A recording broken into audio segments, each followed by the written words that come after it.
Antes de venir al texto que vamos a estar compartiendo el día de hoy, yo quería compartir con usted una historia que mi esposa anoche me compartía, que a ella le dio mucha curiosidad. Cuando la leímos nos reímos juntos, pero después hablando nos dio un tanto de pena porque veíamos cómo el mundo piensa y cómo se maneja el mundo hoy día. Y es la historia de este hombre que se llama Benjamin Slate. No sé si vieron en la prensa local, pero en la prensa local como en la prensa británica se está hablando de este hombre. Un señor empresario del linaje real de 72 años, que él decía que él quería una esposa para tener un hijo. Y que él iba a hacer lo que sea para conseguir esa esposa que le diera un hijo. Él incluso estuvo recientemente en la televisión, en un programa de televisión en Inglaterra que se llama Good Morning Britain. Y él decía, yo quiero cumplir mi sueño de tener una esposa que me dé un hijo y lo voy a lograr. Él decía, tengo muchas novias fabulosas, pero tienen más de 50 años y no quieren o no pueden darme un hijo. Esto es lo que yo ofrezco. Yo las voy a llevar a lugares exóticos, le daré comida magnífica y me gusta disfrutar también y las haré disfrutar de vacaciones secretas. Este era el discurso que él utilizaba. Y al final él concluía, a esa mujer yo le daré mi tarjeta de crédito para que pueda comprar hasta que se caiga. Todo lo que ella quiera, ella lo puede tener. Pero él tenía algunos requisitos aquí. Él decía, los requisitos son los siguientes. Esa mujer tiene que estar entre los 30 y 40 años. No puede medir más de 5'5". Debe tener licencia para usar armas, saber pilotear un helicóptero y estar preparada para vivir en un castillo. Si ella puede hacer todo eso, yo le voy a dar mis riquezas para que ella pueda disfrutar de todos los placeres que el mundo pueda ofrecer. Benjamin Slate ofrecía todos los placeres del mundo a esta mujer. La historia que vamos a leer en el día de hoy nos habla de un hombre que podía disfrutar de todos estos placeres, pero él decidió negárselos por honrar a Dios. Él decidió decirle que no al mundo, a los placeres temporales del mundo, y abrazar las promesas eternas de Dios. Con eso en mente, yo quisiera invitarlos a que me acompañaran a la carta a los Hebreos, capítulo 11. Estaremos leyendo desde el verso 24 al verso 26. Dice así, por la fe Moisés, cuando era ya grande, rehusó ser llamado hijo de la hija de Faraón, escogiendo antes ser maltratado con el pueblo de Dios que gozar de los placeres temporales del pecado, considerando como mayores riquezas el oprobio de Cristo que los tesoros temporales de Egipto, porque tenía la mirada puesta en la recompensa. Que el Señor bendiga su palabra en esta mañana, en esta tarde ya. Vamos a orar. Padre, te damos gracias por tu palabra. Gracias por tu palabra. Gracias porque ella es un recordatorio amoroso para nosotros. Gracias porque en ella tú te revelaste. Gracias porque en ella podemos conocerte. Gracias porque a través de ella podemos escuchar ejemplos de hombres que te amaron y que vivieron con los ojos puestos en ti. Padre, en esta tarde te rogamos por el nombre de Jesús, no que le des elocuencia a este pecador predicador, sino que le des verdad. Yo te ruego, Dios, que tú me permitas hablar con verdad y con gracia lo que ya tú has expresado. Danos de ti, Dios. Necesitamos de ti. Yo necesito de ti, necesito de tu Espíritu para glorificar tu nombre y para edificar a tu pueblo. En el nombre de Jesús. Amén. Amén. Muy bien, como muchos de ustedes saben ya o habrán leído anteriormente, este libro de los Hebreos es un libro que está cargado de Cristo. Es un libro que el autor, el cual es desconocido para nosotros, algunos entienden que es el apóstol Pablo, otros entienden que ha sido escrito por Apolos, pero realmente la carta no contiene quién es el emisor de la misma. Pero ella, de una u otra manera, busca mostrar y probar cómo la ley y los profetas del Antiguo Testamento tenían su cumplimiento en la persona de Jesús. cómo Cristo es nuestro sumo sacerdote, cómo Cristo es el sacrificio dado por Dios de una vez y para siempre para el perdón de nuestros pecados. Y nos muestra cómo un grupo de hombres decidieron creer en algo que ellos no podían ver. Decidieron creer en las promesas de Dios y confiar en Él. Y este capítulo 11 del cual hemos leído en esta tarde hoy, nos habla de eso. Nos habla acerca de un grupo de hombres que decidieron confiar en Dios, que decidieron creerle a Dios sin importar las circunstancias. Hombres del pasado que pusieron su confianza en un Dios fiel. Hombres que fueron fieles a Dios y que creyeron y confiaron de que Dios iba a obrar según su buena voluntad. Encontramos aquí un grupo de hombres que creyeron sin ver y que tuvieron la certeza de que Dios obraría. Para tú estar aquí en el Salón de la Fama de la Fe, como muchas veces se le conoce al capítulo 11, no fue que tú predicaste 2 sermones, tuviste en una campaña evangelística, le predicaste o evangelizaste a un sordo. No. Para tú estar aquí, tú tuviste que haber tomado decisiones trascendentes, que no necesitaron solo de una firme convicción, sino que necesitaron también del poder de Dios, obrando en la vida de estos hombres. Nos encontramos con un Abel, quien decidió ofrecer a Dios el mejor de los sacrificios, incluso eso le costara la vida. Nos encontramos con un Enoc, que decidió caminar fielmente con Dios y fue considerado incluso amigo de Dios. Cuando estudiamos en el Génesis nos encontramos que Enoc fue llamado amigo de Dios y que Dios decidió que Enoc no viera la muerte y fuera llevado directamente a él. Nos encontramos con un Noé, a quien Dios le dice: construye un arca. ¿Un qué? Un arca. ¿Pero para qué? Para un diluvio. ¿Y qué es eso? En tiempos donde no llovía, Dios le dice a Noé: construye un arca. Y él decide ser fiel a Dios y obedecerle. Nos encontramos con un Abraham, quien escogió por fe obedecer a Dios y caminar por los caminos que Dios había trazado para él.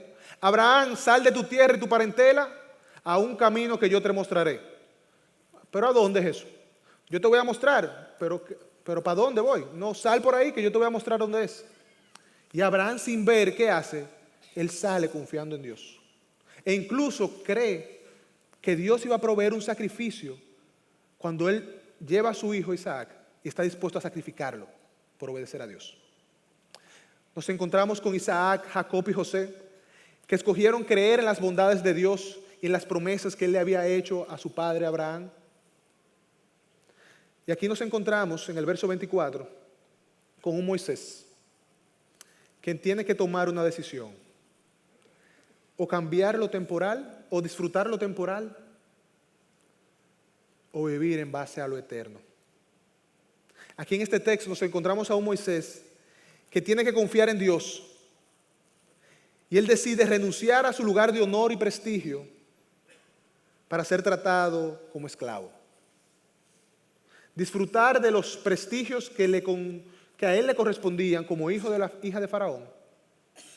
Dejar eso a un lado para identificarse con los esclavos. Ahora ustedes se preguntarán: ¿pero por qué esta decisión tan radical de Moisés? ¿Pero por qué hay que ser tan radical? En la vida no hay que ser tan radical.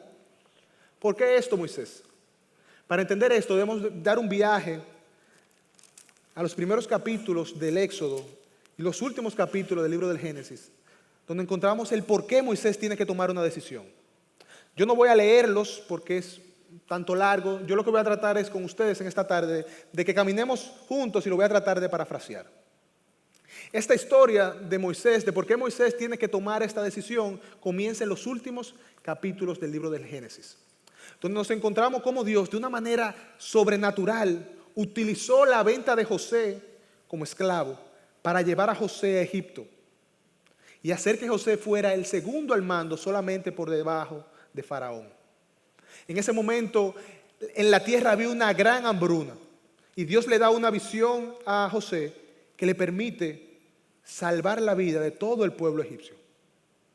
¿Qué pasa? Que en ese momento también el pueblo, los hermanos de José, lo que sería el pueblo de Israel, estaban pasando situaciones difíciles, estaban pasando hambre, y ellos acuden a Egipto y vienen donde este hombre buscando ayuda. se encuentran con José sin saber que ese era el hombre que ellos habían vendido. José los abraza, los perdona, le dice: hermanos, vengan a mí, traigan sus familias, múdense a Egipto, que yo los cubriré, yo los protegeré. Y así pasa. Todas las tribus de Judá, todas las tribus de Israel se mudan a Egipto y viven bajo la cobertura y la protección de José. Pero dice el libro del Éxodo que pasado un tiempo, no sabemos cuánto, José muere, Faraón muere, toda esa generación muere y se levanta un nuevo rey sobre Egipto, un nuevo faraón. Un faraón que ve un día al pueblo de Egipto, a los egipcios, y ve a los israelitas y dice: ven acá, pero esta gente nosotros la tenemos aquí adentro. Ellos son muchos, son grandes, son fuertes. Y si tenemos una guerra después y ellos se hacen una alianza con el bando enemigo, nos van a destruir. Yo no puedo permitir esto, yo tengo que hacer algo. Y él decide y toma la iniciativa de llamar a las parteras. Y le dice a las parteras: ven acá, mujeres, cuando nazca un hijo de los israelitas, si es hembra, ustedes la van a dejar vivir. Si es varón, ustedes le van a dar muerte. ¿Qué pasa? Que Éxodo 1:17 nos dice que esas parteras temían al Señor y no obraron como Faraón había pedido. Pasan los días y los israelitas se siguen multiplicando y siguen creciendo. Se siguen multiplicando y siguen creciendo.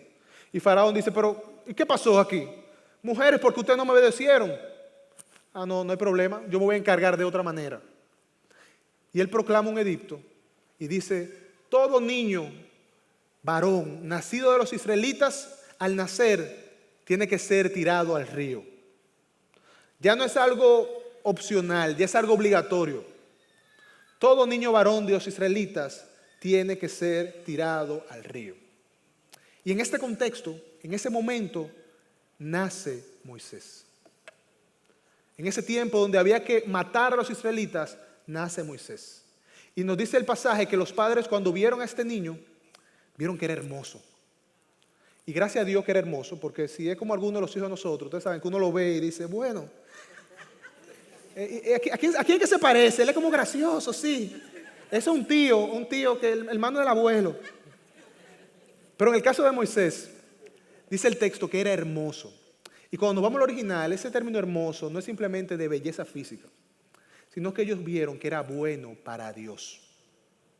Ellos decidieron ocultar al niño. Y pasados 3 meses, viendo que no podían ocultarlo más, decidieron preparar una balsa, una especie de canasta, la cubrieron con asfalto y pusieron al niño ahí, junto a unos juncos en el río. Pero Dios, que es un Dios de propósito y un Dios soberano, permitió que en ese momento la hija de Faraón bajara a bañarse al río Nilo. Ella baja a bañarse y ve esta canasta junto a unos juncos y le dice a las criadas: oigan, tráiganme esa canasta para acá. Y cuando ella abre la canasta, ve a este niño y dice el texto que ella tuvo compasión de él. Ve al niño y ella tiene compasión de él. La hermana del niño que estaba cerca mirando sale de la nada y dice: Su Alteza, ¿usted quiere que yo le busque una nodriza para que le críe el niño? Y la hija de Faraón le dice: sí, búscame una mujer que pueda criarlo. Y esa niña va y busca a la madre de Moisés para que lo críe. La trae a Faraón y la hija de Faraón le dice: toma, críamelo y yo te voy a pagar por hacerlo. Qué misericordia de parte de nuestro Dios. Resulta que esta mujer cría a Moisés. Moisés es criado por sus padres biológicos. Y cuando él tenía alrededor de de 7 a 10 años, no sabemos exactamente, su madre biológica lo trae nuevamente a donde la hija de Faraón para que sea formalmente hijo de la hija de Faraón. Y ella le pone por nombre Moisés, porque Moisés en su original quiere decir porque del agua te saqué. Moisés duró alrededor de los 8 a 10 años hasta más o menos los 40 años, disfrutando de ser el hijo de la hija de Faraón, disfrutando de los placeres de ser el nieto de Faraón. Pero llegado un momento, él ve que el pueblo de Israel está siendo oprimido, que el pueblo de Israel está siendo esclavizado, maltratado. Y en ese momento él tiene que tomar una decisión: o ser el opresor o ser el oprimido. Y en el versículo 24 de nuestro texto de hoy vemos la decisión que él toma. Vemos que dice el texto: por la fe, cuando era ya grande, rehusó ser llamado hijo de la hija de Faraón. Y esto es algo increíble aquí. Moisés, como yo decía, era el hijo formal de la hija de Faraón. Él era adoptado con papeles. Él era el hijo, él disfrutaba de los privilegios de ser hijo de la hija de Faraón. El escritor de Lucas en Hechos 7:22 nos dice que Moisés aprendió de la sabiduría de los egipcios. Moisés fue instruido por esta gente. Él conocía su cultura, conocía su idolatría, conocía su idioma, conocía la forma como pensaban, conocían los bailes, la forma como se divertían los egipcios. Él conocía todo esto porque él fue criado después de cierta edad, pasados los 10 años, fue formado por esta gente. Moisés era el nieto de Faraón. Moisés era el nieto probablemente del hombre más poderoso del mundo conocido en ese momento. Y Moisés decide renunciar a esto. Y muchas veces pensamos, bueno, quizá Moisés no sabía lo que estaba haciendo. No, él sabía lo que era esto. Pero llegado el tiempo, él tenía que tomar la decisión o aferrarse al prestigio o honrar a Dios. Y nos dice el autor de Hebreos que por fe, por convicción, por una certeza de que él iba a obtener algo mayor, cuando él fue grande ya, en el tiempo oportuno, él tomó la decisión de rehusar ser llamado hijo de la hija de Faraón. Hermanos, debemos recordar que Moisés fue criado por sus padres biológicos. Él fue instruido hasta los 8 años, 10 años acerca de las promesas de Dios. Él conoció la promesa que Dios le hizo a Abraham. Él conoció cómo Dios había guardado a Isaac y a Jacob. Él conoció acerca de cómo Dios había usado a José para guardar a su pueblo. Moisés creció los primeros años de su vida conociendo acerca del Dios vivo. Y ahora él tenía que tomar una decisión. Y la decisión que vemos que él tomó fue de creerle a Dios y de preferir ser rechazado a ser parte de los israelitas. Henry Law, en su libro titulado El Evangelio en Éxodo, dice lo siguiente: la pompa mundana es muy deslumbrante. El lujo mundano es muy fascinante. Los placeres mundanos son muy intrigantes. Moisés no es deslumbrado, ni embelesado, ni atrapado. Él mira arriba y ve un esplendor mucho más brillante. Deliberadamente elige el desprecio, la aflicción, la pérdida y la pobreza con el pueblo de Dios. Y él encuentra que tal desprecio es el verdadero honor. Tal aflicción es la alegría más pura. Tal pérdida es la ganancia más rica. Que tal pobreza y tal negación es la riqueza más perdurable. Hermano, yo no sé si ustedes lo habían pensado, pero Moisés tenía lo que muchos de nosotros anhelamos tener. Moisés disfrutaba de lo que muchos de nosotros perseguimos. Moisés disfrutaba del prestigio, del honor, del poder, del respeto, del dinero. Él disfrutaba de todo eso. Y él decidió dejarlo todo a un lado y prefirió negarse todos los placeres para identificarse con el pueblo de Dios, para identificarse con los esclavos. El verso 25 nos dice: escogiendo antes ser maltratado con el pueblo de Dios que gozar de los placeres temporales del pecado. Hermanos, no solamente es que Moisés decide no identificarse como hijo de la hija de Faraón. No es que él dice, bueno, yo desde ahora en adelante no soy nieto del jefe. No, no, no. No solamente eso. Sino que él escogió voluntariamente identificarse con los esclavos. Él dijo, miren, yo estaba de este lado, pero ahora yo quiero estar de este lado. Yo era aguilucho, pero ahora yo soy un liceíta, ferviente. Amén, ¿no? Amén. Amén. Y hermanos, la verdad es que una cosa es rehusarse a ser llamado hijo de la hija de Faraón. Y otra estar dispuesto a identificarse con el bando contrario y sufrir con ellos y por ellos. Moisés renunció a sus privilegios como nieto de Faraón, pero también asumió las consecuencias de ser parte de los esclavos. Ahora de nieto él pasa a ser un enemigo, de perseguidor a perseguido, de dirigir ejércitos a pastorear ovejas, de vivir en palacios a vivir en un desierto, de ser respetado a ser humillado, de tenerlo todo a no tener nada. Y yo no sé si ustedes se preguntarán, pero Moisés, ¿por qué tan alto precio? Tú solamente tú no querías oprimir a los israelitas, pues vete, escóndete por ahí. Pero ¿por qué identificarte con los esclavos? Charles Spurgeon, en una de sus prédicas, este hombre sabio, llamado el príncipe de los predicadores por algo, en un momento hablando de esto decía lo siguiente: Moisés creía que los israelitas eran el pueblo elegido de Dios. Esto, por supuesto, había aprendido de sus padres y lo creyó sinceramente. Fue la convicción solemne de Moisés de que el Dios vivo y verdadero había elegido la simiente de Abraham para ser su pueblo y los había llevado a un pacto consigo mismo. Ellos fueron la elección de la gracia. Por esta causa Moisés los amó y deseó ser contado con ellos. Ciertamente ellos no eran en sí mismos una gente muy adorable. Había mucho acerca de ellos que debe haber entristecido el corazón de Moisés.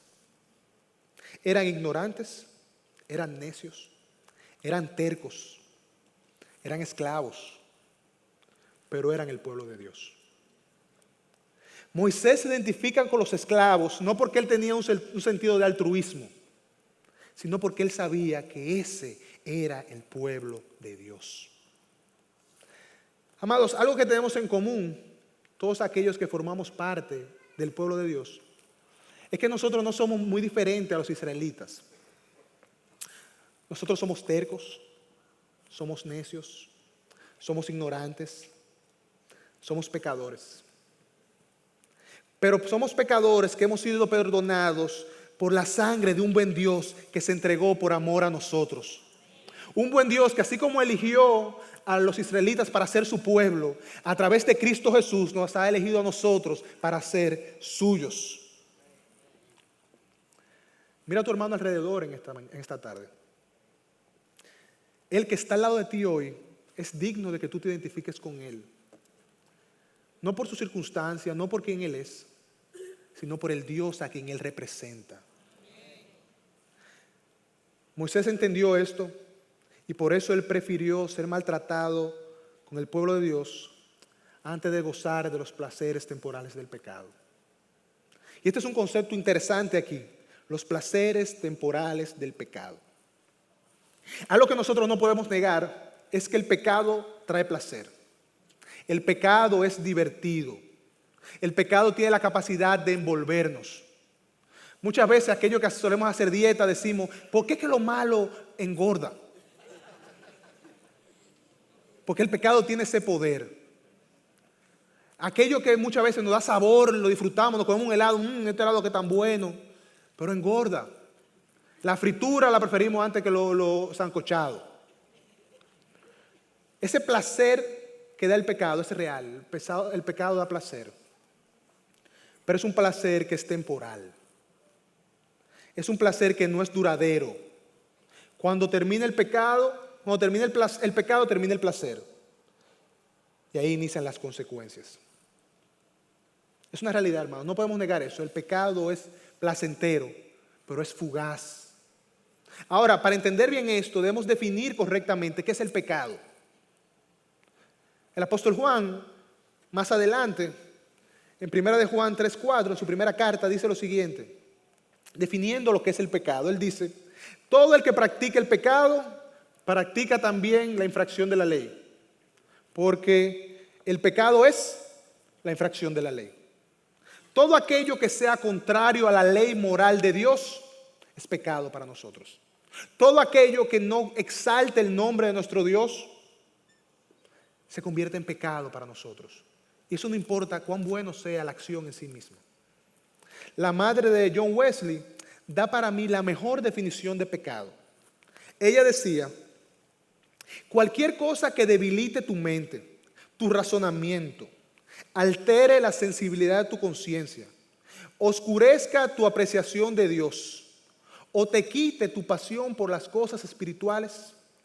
En pocas palabras, cualquier cosa que aumente el poder o la autoridad de la carne sobre el espíritu, eso para ti se convierte en pecado, independientemente de cuán bueno sea en sí mismo.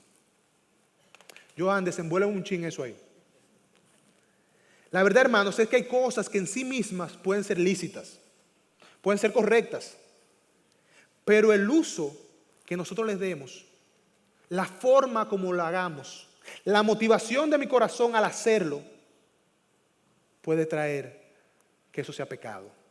Las circunstancias, el lugar, mi posición, puede hacer que cosas que parezcan lícitas, que son lícitas, para mí se convierten en pecado. ¿Por qué? Porque no traen gloria a Dios y obstruyen que otros puedan darle gloria a su nombre. Entonces, todo aquello que no le dé gloria a Dios y que sea una oposición para que otros le adoren y le alaben, se convierte en pecado para mí.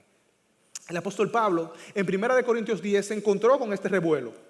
Esta gente decían, bueno, ya nosotros somos libres en Cristo, hemos sido perdonados, hemos sido comprados, ahora yo puedo hacer lo que yo quiera. Y el apóstol Pablo dice, sí, es correcto, sean libres, hagan lo que ustedes quieran. Lo único es lo siguiente, que ya sea que ustedes coman o beban, que tráigale gloria a Dios. Que todo lo que hagan le traiga gloria a su nombre. Porque todo lo contrario a eso se convierte en pecado para nosotros. Y en la cultura egipcia, de pecado, de obstrucción a la gloria de Dios, había mucho. De eso había bastante. Cualquier placer que tú podías tener en ese tiempo, tú podías desear en ese tiempo, tú podías tenerlo. Y más si tú eres el príncipe. Si tú eres el príncipe, lo que usted quiera. Placeres sensoriales, lujurias, todo Moisés podía tenerlo. Él podía tener todo lo que le placía. Todos los placeres, él podía disfrutar de eso. Mujeres, un desfile, gorda, chiquita, flaquita, morenita, chinita, como él la quería, la podía tener. Bebidas, lujos, comidas, fiestas, diversión, todo lo que a él le placiera, todo lo que sus ojos quisieran, él podía tenerlo. Pero él sabía que esas cosas venían del mundo, no de Dios. Y él prefiere renunciar a esos placeres temporales. Porque él sabía lo que el apóstol Juan iba a decir en Juan 2:16. Porque todo lo que hay en el mundo, la pasión de la carne, la pasión de los ojos y la arrogancia de la vida no provienen de Dios, sino del mundo. El mundo vive par y por el placer. Yo trabajo porque quiero tener esto. Yo trabajo porque quiero hacer esto. Yo quiero ir a tal sitio. Yo quiero disfrutar de esto. Yo quiero hacer una maestría porque quiero tener un mejor trabajo para hacer esto. Yo quiero cambiar de trabajo porque quiero tener una mejor oportunidad para disfrutar. El mundo vive para el placer. Y tristemente es para un placer que es temporal, que hoy está y mañana desaparece. Cristo en un momento tuvo que confrontar este tipo de prácticas también. En Lucas 12 nos encontramos en una situación, en un momento donde Cristo se encuentra con estos hermanos aquí hablando de un tema económico y le preguntan, ven, intercede, ven, involúcrate, maestro. Y Cristo en el verso 16 dice lo siguiente. Dice Lucas hablando, también les refirió una parábola diciendo, la tierra de cierto hombre rico había producido mucho. Y pensaba dentro de sí diciendo, ¿qué haré? Ya que no tengo dónde almacenar mis cosechas. Entonces dijo, esto haré. Derribaré mis graneros y edificaré otros más grandes. Y allí almacenaré todo mi grano y mis bienes. Y diré, alma mía, tienes muchos bienes depositados para muchos años. Descansa, come, bebe, diviértete. Pero Dios le dijo, necio, esta misma noche te reclaman el alma. Y ahora, ¿para quién será lo que has provisto?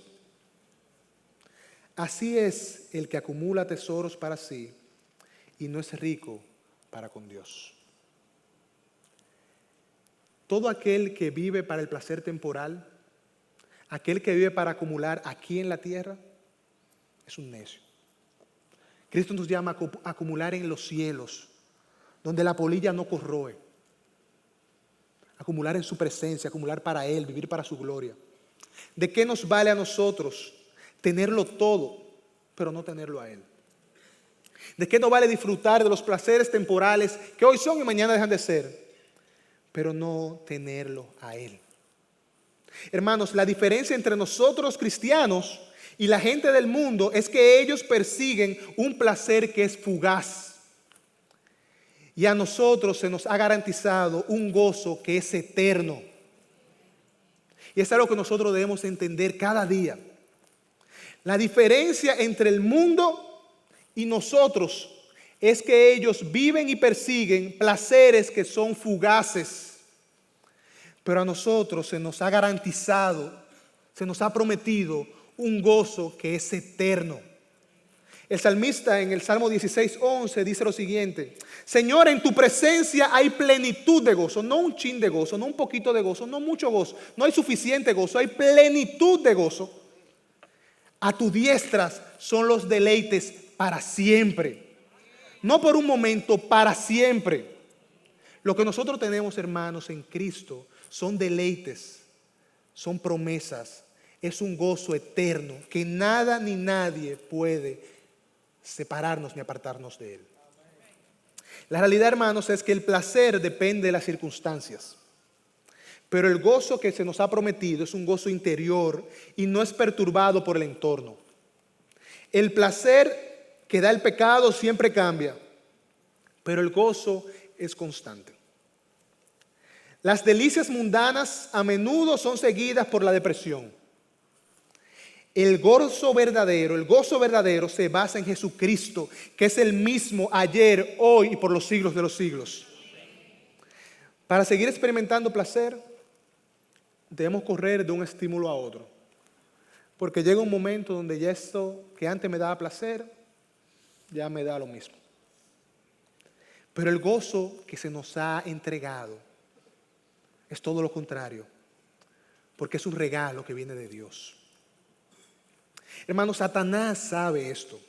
Él siempre va a querer vendernos que los placeres del mundo son más satisfactorios que el gozo de Dios. La semana pasada el pastor Luis Méndez nos hablaba de eso cuando nos presentaba las tentaciones de Jesús. Satanás siempre va a querer vendernos que los placeres temporales del pecado, el ahora, lo que yo puedo tener ahora y disfrutar ahora, es más deleitoso que las promesas y lo que Dios tiene preparado para nosotros. Como decía C.S. Lewis, Él siempre va a querer vendernos pasteles de barro, mientras podemos deleitarnos en los manjares que el Señor tiene para nosotros. Nosotros fácilmente nos dejamos engañar, es una realidad. Fácilmente nosotros nos dejamos engañar y cegar por la forma como el mundo vive, por los placeres que ellos disfrutan. Hermanos, pero esto es temporal. Job 25 dice, el triunfo de los impíos es breve y el gozo de los hipócritas es solo por un momento. Asaf le dedica todo el Salmo 73 a hablar de esto, a hablar de cómo nosotros muchas veces vemos al no creyente, al impío disfrutar, lo vemos bien. Muchas veces vemos a fulanito y decimos, wow, pero tan malo que es este muchacho y ni una gripe le da. Y muchas veces nos cuestionamos y decimos, pero Dios, ¿dónde está tu justicia? ¿Por qué tú permites esas cosas? Mira cómo esta gente haciendo lo malo le va bien. Y tú lo ves disfrutando. Pero la verdad, hermanos, es que de Dios nadie se burla. Y llegará un día donde ellos tendrán que dar cuenta a Dios y el placer se acabará. Moisés eligió ser maltratado con el pueblo de Dios en lugar de disfrutar los placeres fugaces del pecado, porque él tenía la mirada puesta en la recompensa. El verso 26 dice, considerando como mayores riquezas el oprobio de Cristo que los tesoros de Egipto, porque tenía la mirada puesta en la recompensa. El autor de Hebreos utiliza una palabra interesante, aquí él dice considerando, consideró, que en su original quiere decir en el griego que Moisés puso a juicio, Moisés evaluó, Moisés pesó esta decisión. Esta fue una decisión que él evaluó. No fue que él se levantó una mañana y dijo, bueno, yo estoy cansado de que el abuelo siempre tiene un carácter malo, esta forma aquí del palacio, que uno tiene que pelarse siempre acá, que no, yo quiero tener un cabello largo, dejarme barba, estos rituales aquí a mí no me gustan, yo estoy cansado de esto. No, no es eso. Fue que él consideró los privilegios de ser hijo de la hija de Faraón, consideró los privilegios que podía traer, los placeres que podía traer el pecado. Él consideró el prestigio que tenía y cuando los pesó, dijo, no, yo prefiero honrar a Dios. No importa las consecuencias, yo prefiero honrar a Dios. Las riquezas y los tesoros de Egipto no tienen ese valor. Por eso él consideró el oprobio de Cristo más importante que las riquezas y los tesoros de Egipto. Ahora, ¿qué quiere decir este término aquí, el oprobio de Cristo? La palabra oprobio quiere decir vergüenza. La palabra oprobio quiere decir deshonra. Y la deshonra que Moisés vivió sería muy similar a la que Cristo viviría posteriormente. Moisés no conocía acerca de Jesús, pero él conocía a través de la instrucción que le había dado a sus padres que Dios enviaría un Salvador. Y eso lo sabemos porque Génesis 49:10 lo dice claramente así. Que Dios enviaría un Salvador que liberaría al pueblo. Y Moisés creía tanto esto que en un momento él mismo pensó que quizás era él el que iba a ser el libertador de los israelitas. Y en un momento cuando él sale y ve al egipcio maltratando al israelita, él decide defenderlo y termina quitándole la vida al egipcio. Porque él pensaba que quizá él iba a ser ese libertador. Él sabía que sufrir por el pueblo era necesario. Y por eso él estuvo dispuesto a sufrir como Cristo lo hizo más adelante. Él pasó de tenerlo todo a no tener nada, como Cristo lo hizo. De ser honrado y estar con Dios, Cristo, pasó a humillarse y a hacerse hombre. Moisés no estaba con Dios, pero estaba con Faraón, disfrutando de los placeres de Egipto, y se humilló como los esclavos. El sufrimiento y la vergüenza que Moisés pasó es muy similar a lo que Cristo afrontaría. Él prefirió identificarse con el oprobio de Cristo. Él prefirió sufrir como Cristo que disfrutar de los tesoros de Egipto. Moisés, ¿pero por qué? ¿Por qué? El autor de Hebreos dice el por qué. Porque él tenía la mirada puesta en la recompensa. La esperanza de una recompensa mayor hizo a Moisés levantarse y dejarlo todo. Moisés puso su confianza, puso su certeza de que Dios tenía algo mayor para él que los tesoros de Egipto. Moisés no consideró los tesoros que él podía disfrutar, los placeres que él podía disfrutar como lo más valioso. No. Él creyó que Dios tenía algo mayor para él. Y por eso decidió renunciar. Moisés tenía los ojos puestos en la recompensa. Moisés tenía los ojos puestos en que un día la palabra que Isaías iba a compartir en Isaías 60, del verso 19 al 20, él iba a poderlo ver. Él iba a poder ver que era una realidad. Moisés creía esto que Isaías dice, que llegará un día donde el sol no será para ti luz de día, ni el resplandor de la luna te alumbrará, sino que tendrás al Señor por luz eterna y a tu Dios por tu gloria. Nunca más se pondrá tu sol ni menguará tu luna, porque tendrás al Señor por luz eterna y se habrán acabado los días de luto. Moisés puso su confianza y su esperanza en que un día él iba a ver a un Dios grande, que él no iba a necesitar la luz del sol para disfrutar del día, sino que la gloria de Dios iba a iluminar todas las cosas, que él va a poder disfrutar del Cordero que es digno, aquel que los ancianos, como Joel mencionaba ahorita, y los sacerdotes proclamaban: digno, digno es el Cordero de Dios. Moisés puso sus ojos en otra cosa y no en las cosas de este mundo.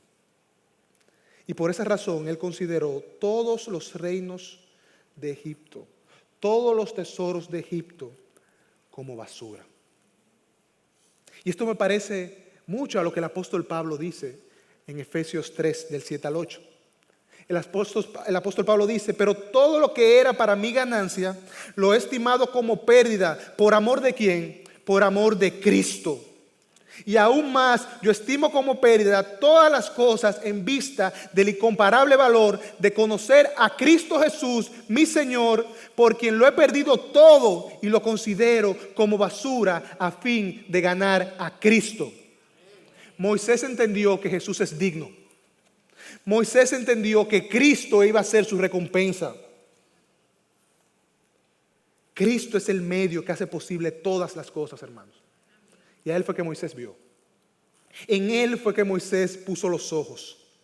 A él fue que Moisés encontró como valioso, como precioso, como un tesoro digno un tesoro digno de comprar la tierra, esconder ahí el tesoro, porque el tesoro era más valioso que todas las cosas. Hay una parábola que Cristo hace referente a esto. Cristo es el tesoro más valioso. Y por eso todo lo que el mundo provee es basura. Hermanos, la verdad es que todos los reinos de la tierra un día pasarán. Todos los placeres se acabarán. Pero aquellos que están cimentados en la roca que es Cristo Jesús, permaneceremos para siempre. Dios no fallará. Él no falla sus promesas. Todo lo que Él ha prometido, Él lo cumplirá. El apóstol Pablo en 1 Corintios 1:20 dice: pues tantas como sean las promesas de Dios, en Él todas son un sí. Por eso también por medio de Él. Amén, para la gloria de Dios por medio de nosotros. Moisés entendió que todo lo que Dios había prometido, Él iba a cumplir. Y que había un tesoro que era más valioso que lo que Egipto podía proveer. Y aunque él no lo podía ver, aunque él no lo podía palpar, él sabía que era cierto y que un día podía disfrutar de él. Y para eso necesitó fe, necesitó confianza en Dios. John Owen, el puritano del año 1600, decía lo siguiente, hablando de esto: la fe puesta en práctica nos llevará de una forma segura a través de todas las pruebas que debamos someternos por Cristo. Considera todas las circunstancias y es casi imposible que nuestras tentaciones y pruebas sean mayores que la de Moisés. Y así como la fe lo llevó a salvo a través de todas ellas, así lo hará también con nosotros. La fe de que Dios obrará, la fe de que Dios es fiel, la fe de que Dios es digno, la fe en creer que el sacrificio de Cristo nos dio acceso al Padre. La fe de creer que en la cruz Dios pagó por nuestros pecados. Nos llevará a través de todas las circunstancias, pruebas y tentaciones que podamos enfrentar. Moisés tuvo que elegir en un momento entre lo temporal y lo eterno. Y eso no cambia para ti y para mí el día de hoy. Nuestras vidas están caracterizadas por las decisiones que tomamos. Por la gracia de Dios, nuestra salvación ya ha sido comprada a precio de sangre. Ya Cristo nos compró. Somos suyos si hemos creído en la obra que Él ha hecho por nosotros. Pero la verdad es que nuestro día a día está caracterizado por las decisiones que tomamos. Todo es una decisión. Cada circunstancia que tenemos en la vida es la oportunidad para tomar la decisión correcta o para no. Cada circunstancia es una oportunidad para tomar la decisión de o identificarnos con Egipto o identificarnos con los esclavos. Moisés no podía seguir siendo llamado hijo de la hija de Faraón. Moisés no podía seguir disfrutando de los placeres temporales del pecado y de Egipto y defender a los israelitas. Él no podía hacer eso. Él tenía que tomar una decisión. Igualmente nosotros, hermanos, tenemos que tomar una decisión.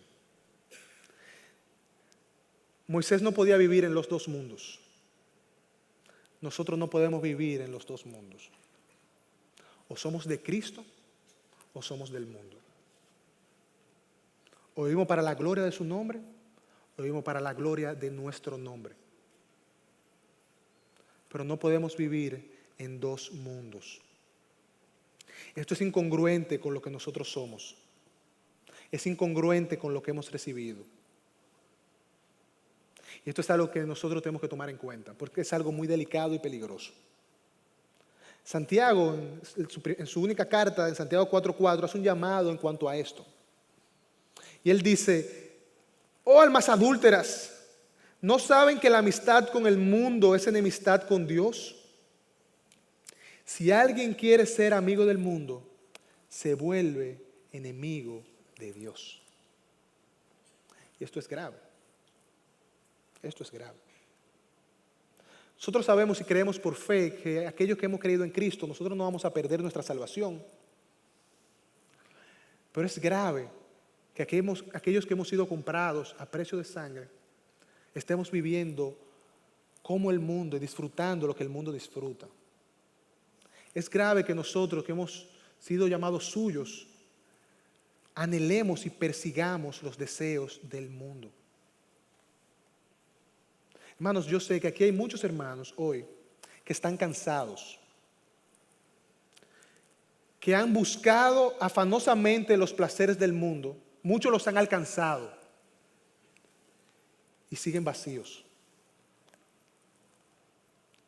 Es por esto que esta historia de Moisés es un recordatorio para nosotros, que los placeres temporales del pecado, los tesoros que el mundo pueda proveer, no va a llenar nuestro corazón.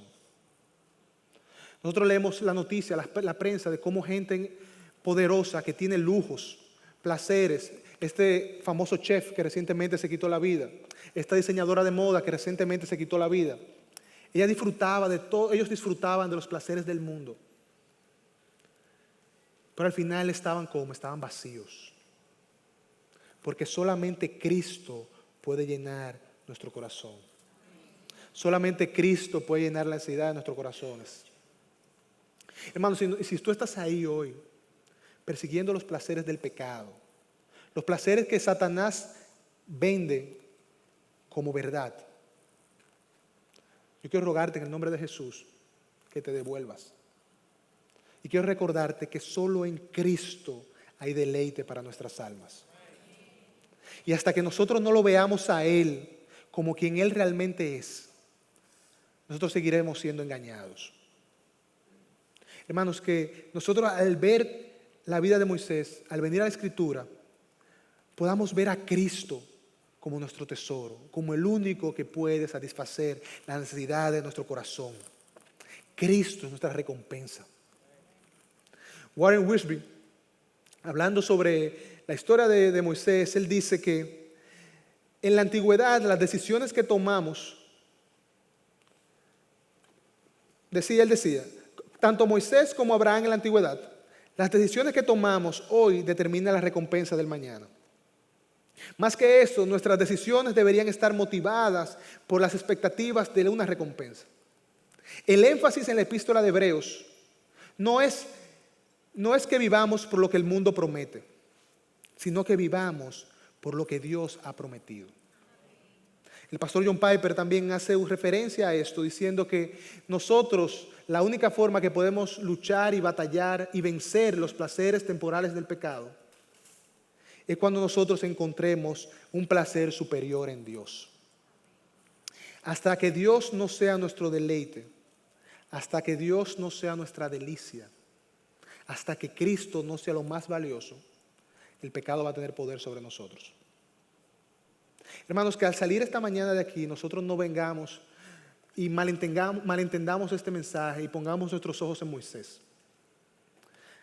Moisés fue un pecador al igual que tú y que yo, que cometió muchos errores, pero fue un hombre de fe, que creyó en Dios. Moisés, después de salir de Egipto, duró 40 años para volver a encontrarse con Dios. 40 años.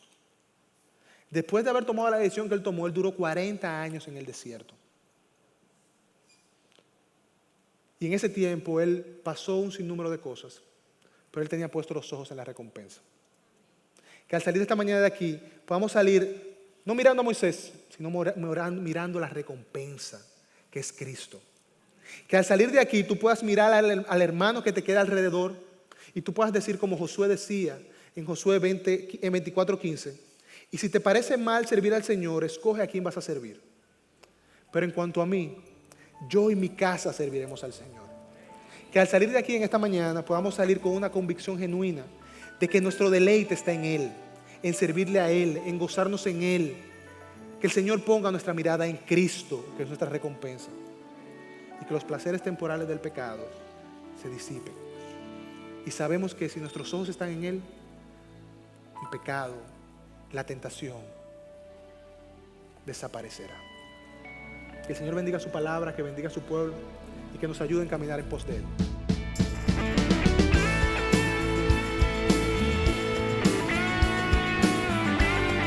Esta es una producción que llega hasta ustedes gracias a los aportes de individuos y empresas comprometidos con la defensa de la fe. Para más información, preguntas y comentarios, visite nuestra página de internet www.integridadysabiduría.org. En esta página encontrará información sobre la producción de este y otros recursos que ponemos a su disposición, como también las formas en las que usted puede contribuir con la producción de programas como estos. Les invitamos nuevamente a visitar nuestra página de internet www.integridadysabiduría.org. Será hasta la próxima, cuando nos reencontremos en su palabra.